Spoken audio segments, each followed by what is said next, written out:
Hello, hello, bienvenidos a Detrás de Cámaras. Yo soy Dominica Duque y hoy quiero hablarte de la entrevista.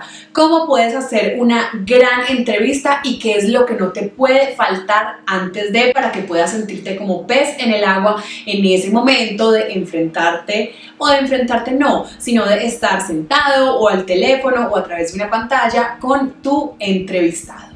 Y es que mucha gente piensa que hacer una entrevista es muy sencilla, pero hacer una entrevista básica tal vez sí lo es. Hacer una gran entrevista requiere de tener en cuenta ciertos aspectos que yo he aprendido con el tiempo, que yo he aprendido después de equivocarme 1, 2, 3 y 4 veces, que yo he aprendido después de sentirme fuera de base en momentos en los que no me tengo que sentir fuera de base, y ciertos aspectos que yo he aprendido a identificar que me hacen estar mucho más confiada, segura y fluir durante ese momento de la entrevista. Y te los voy a compartir a continuación.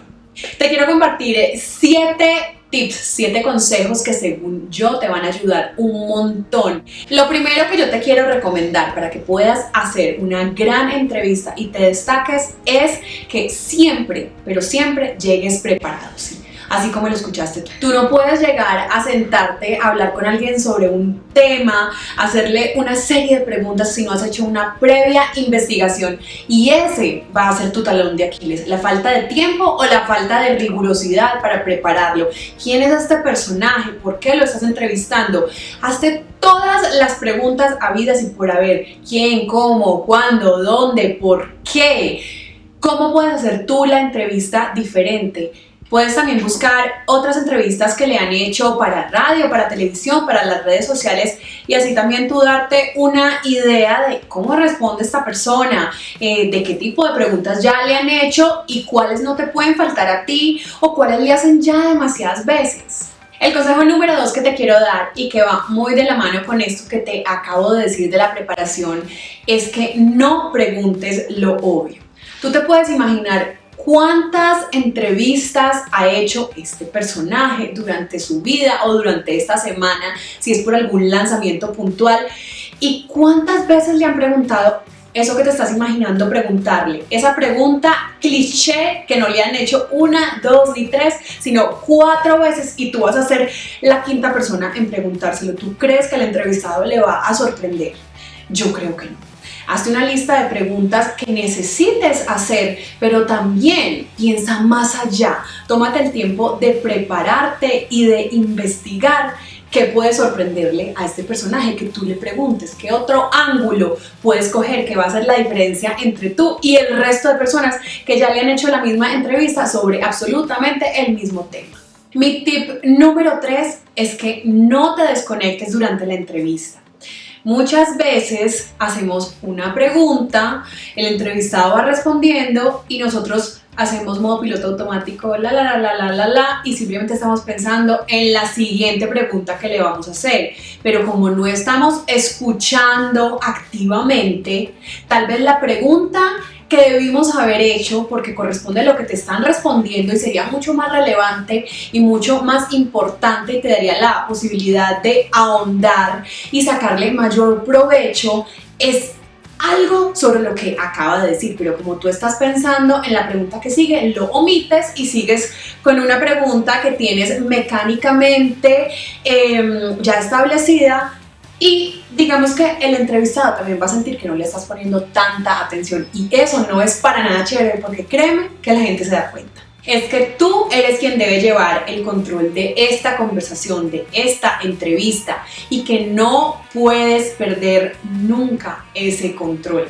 Es fácil a veces perderse cuando la persona está respondiendo y digamos se está extendiendo un montón y en tu cabeza solo está pasando: Dios, va pasando mucho tiempo, ya que pare de hablar, que pare de responder, cómo lo corto, cómo hablo. Y también puede pasar que no lo estés dejando hablar, por el contrario, que seas una persona que interrumpe un montón y se siente brusca esa conversación para quien está siendo espectador. Entonces tienes que buscar la manera de saber llevar esa entrevista y de saber cuándo debes sí o sí entrar y cortar para que el entrevistado te concrete, te concluya y no se siga extendiendo, pero también tienes que saber tú que no puedes estar todo el tiempo cortándolo y frenándolo porque ni a él le va a gustar y se va a sentir súper interrumpida y vas a sufrir tú, el entrevistado y quienes están oyendo la entrevista.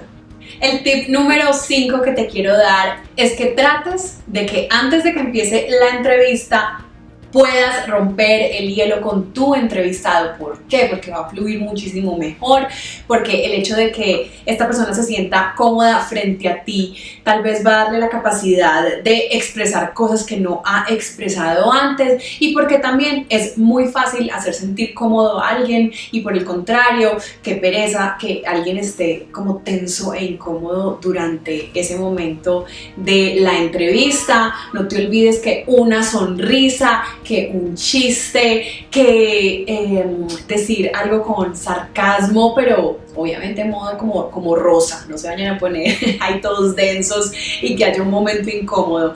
Ustedes pueden encontrar la forma de romper el hielo, hacer sentir al entrevistado en confianza y ustedes tener un ambiente muy chévere de la entrevista. Obviamente esto es si estamos hablando de una entrevista de personaje, de entretenimiento, de alguien al que estás llamando por un logro, por algo positivo. Más adelante entraremos si es una entrevista ya mucho más noticiosa, mucho más periodística. Por ahora estamos modo rosa, modo felicidad, modo positivo. El tip número 6 que te quiero dar tiene todo que ver con cómo empiezas tú una entrevista, tu introducción. Yo alguna vez escuché que la parte más importante de un vuelo es el despegue.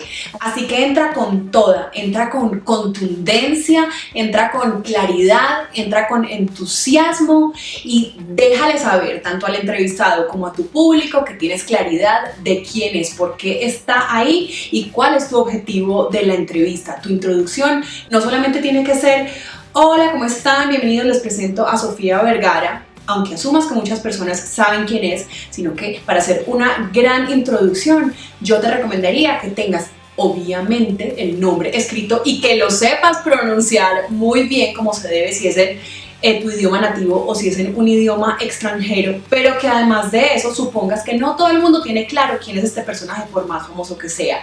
Puedes poner un dato de lo más relevante y lo más importante de este personaje y de por qué lo estás entrevistando hoy acá. Por ejemplo, suena muchísimo mejor: hola, ¿cómo están? Bienvenidos. Estamos aquí con Sofía Vergara, la actriz mejor pagada de Hollywood, quien logró con Modern Family posicionarse como la latina más codiciada, y hoy estamos aquí con ella porque se acaba de ganar la premiación de los Golden Globes XYZ, pum pum pum, bienvenida. Es una introducción mucho más contundente y mucho más chévere y enriquecedora. Ten esos datos claros para tu introducción y también ten en cuenta que debes cerrar y despedir a este personaje como se debe. Muchísimas gracias, Sofía, por haber estado aquí con nosotros. Fue un placer tenerte. Espero que te hayas sentido muy cómoda. Bla, bla, bla, bla, bla. Y mi tip número 7 para ti es que tengas en cuenta que debes hacer preguntas claras y concretas. A ver, no te pongas con algo muy rebuscado y hacer una introducción de tu pregunta de 2 minutos y hacer 3 preguntas en una, porque no te va a entender la persona que está frente a ti qué es lo que tú quieres realmente que te responda. O ya va a haber pasado tanto tiempo que esta persona está pensando en lo que quiere almorzar, desayunar o comer. Preguntas claras y preguntas concretas. Esto no quiere decir que seas monosílabo, no quiere decir que vas a empezar con preguntas como qué edad tienes y qué te gusta. No, obviamente hacerlo con carisma, hacerlo con energía, que se sienta conversado. Esa es la idea, que no se sienta robótico. Tú tampoco puedes estar robótico, pero no te vayas para el otro lado de que hagas un monólogo antes de llegar a la pregunta si no es necesario. A veces va a ser necesario contexto para tu pregunta, para enlazar, digamos, lo que quieres preguntar ahí con un suceso previo, o decirle como ya mencionaste anteriormente, si de pronto la pregunta que le estás haciendo no es exactamente después de que el entrevistado dijo ese dato al que te estás refiriendo, pero solamente cuando sea necesario. ¿Quién soy yo? Pues esos fueron mis consejos para que puedas tener una gran entrevista, para que tú tengas un momento en el que te sientas seguro, pero también que tu entrevistado se sienta cómodo y que la audiencia también esté conectada, le quede claro y no note que no estás preparado. Por favor, la falta de preparación va a ser tu talón de Aquiles y por el contrario, tu preparación, que nunca va a ser demasiada, va a ser lo que te va a hacer brillar y diferenciarte de todas las personas que previamente le han hecho una entrevista a este personaje que tú tienes enfrente. Espero que te haya gustado, son mis consejos desde mi experiencia con todo el amor del mundo, así que si crees que le pueden servir también a alguien más, compártelo, que nunca sabes a quién puedes salvar de tener una entrevista básica y más bien convertirlo en una entrevista para recordar siempre. No te olvides seguirme en todas mis redes sociales, nos vemos la próxima semana, un beso.